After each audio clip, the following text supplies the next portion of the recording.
নমস্কার, আপনাদেরকে সব টেস্টিমোনিয়াল চ্যানেলে স্বাগত জানাই। আজকের রেসিপি সজনে ফুলের চচ্চড়ি। এই সরস্বতী পুজোর সময় সজনে ফুল পাওয়া যায়।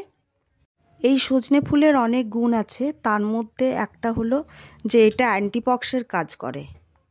সজনে ফুলগুলোকে পরিষ্কার করে নেব, তারপর হলুদ আর নুন দিয়ে ওটি জলের মধ্যে দিয়ে ফুটতে দিতে হবে। কিছুক্ষণ সেদ্ধ হতে দিলাম। অন্যদিকে কড়াইয়ে তেল গরম করে নেব। কড়াইয়ের মধ্যে দিয়ে দিলাম পাঁচফোড়ন, একটু হিং। এরপর তেল আর পাঁচফোড়ন ফুটে এলে তার মধ্যে দিয়ে দেব আগের থেকে কুচিয়ে রাখা বেগুন, আলু।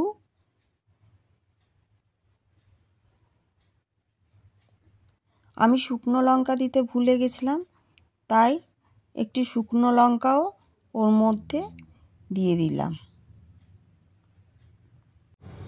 এরপর অল্প পরিমাণ নুন হলুদ দিয়ে দিতে হবে, কারণ যেহেতু সজনে ফুলে আমি আগের থেকেই নুন হলুদ দিয়েছি, তাই একটু কম করে দেবেন।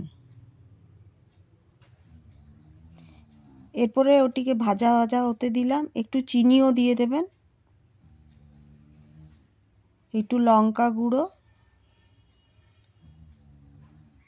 ওপর থেকে দিয়ে দেব টমেটো কুচি। এরপরে নাড়াচাড়া করে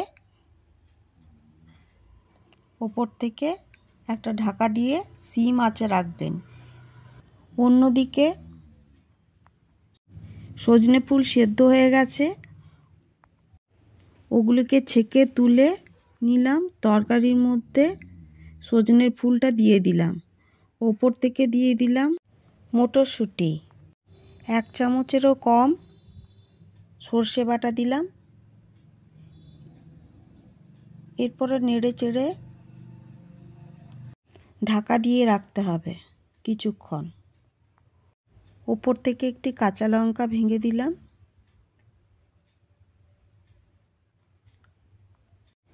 আবার একটু নেড়ে দেব। তারপরে ওপর থেকে কাঁচা তেল দিয়ে তৈরি হয়ে গেল সজনে ফুলের চচ্চড়ি।